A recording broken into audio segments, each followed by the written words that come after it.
the process, yeah, the application of probabilities suggests a more risk neutral attitude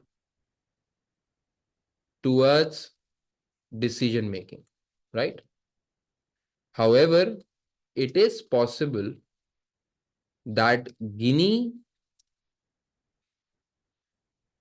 companies' risk attitude may not be neutral. A range of outcomes are possible if Guinea company is with a risk seeker attitude or a risk averse attitude.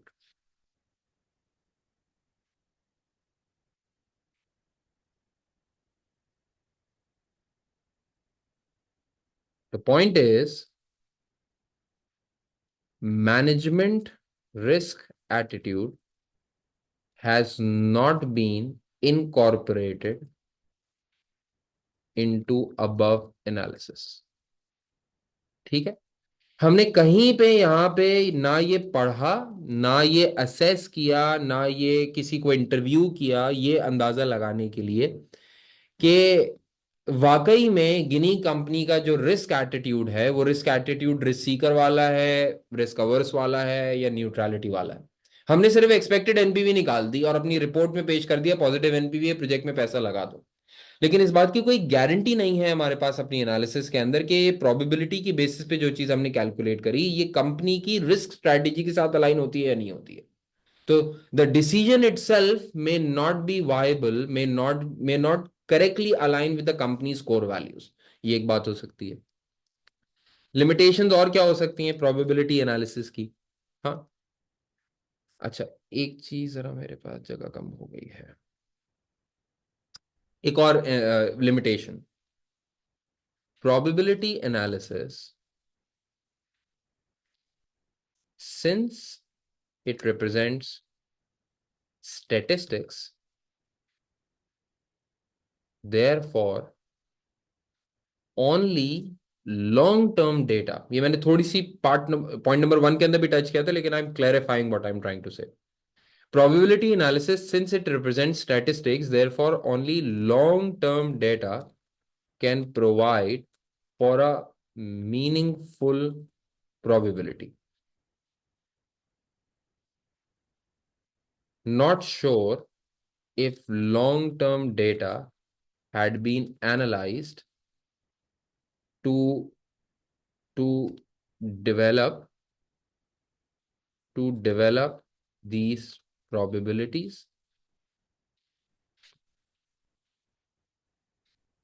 So therefore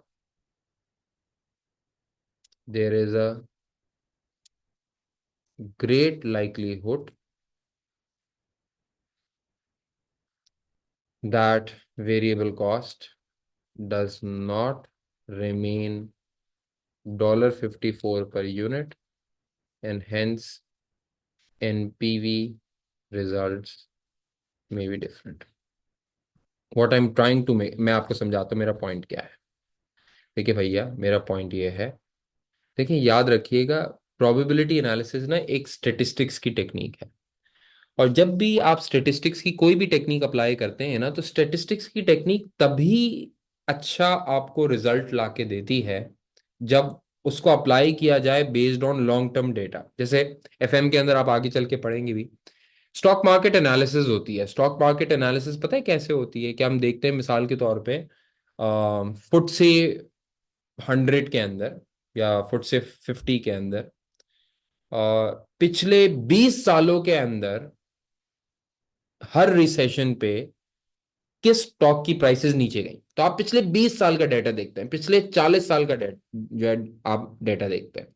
मिसाल के तौर पे हम पाकिस्तान के अंदर हैं, तो हम पाकिस्तान में एनालिसिस ऐसे करते हैं कि हम ये कहते हैं कि भाई जब जब हमने पिछले 30 सालों को, मैंने खुद ये एनालिसिस किया है कि जब हम पिछले 30 सालों का डेटा निकालते हैं, तो पिछले 30 सालों में जब जब पाकिस्तान का ग्रोथ रेट फॉर एग्जांपल 6% से ऊपर गया है, तो इन्फ्लेशन रेट मल्टाई फोल्ड्स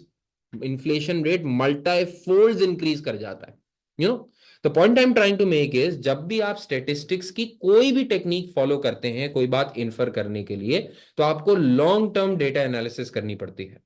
यहां पे ये नजर नहीं आ रहा कि लॉन्ग टर्म डेटा एनालिसिस हुई है या नहीं हुई है, क्योंकि X22 की जो सप्लाई शॉर्टेज है वो अभी क्रिएट हुई है।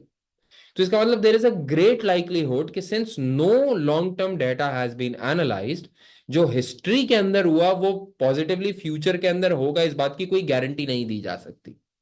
मिसाल के तौर पे मैं इसकी आम मिसाल देता हूं।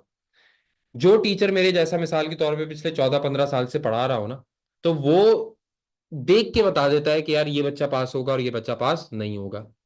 एक टीचर हो जिसने पढ़ाई मिसाल के तौर पे 4 स्टूडेंट हो, और लेट सपोज 4 स्टूडेंट में से चारों पास हो गए हो या चारों फेल हो गए हो, तो अगर वो टीचर आपको कल को आके ये बोले कि यार मेरे हिसाब से आप पास हो जाओगे आप फेल हो जाओगे, तो आप उसकी बात पे ज्यादा रिलाई करोगे या मेरी बात पे ज्यादा रिलाई करोगे?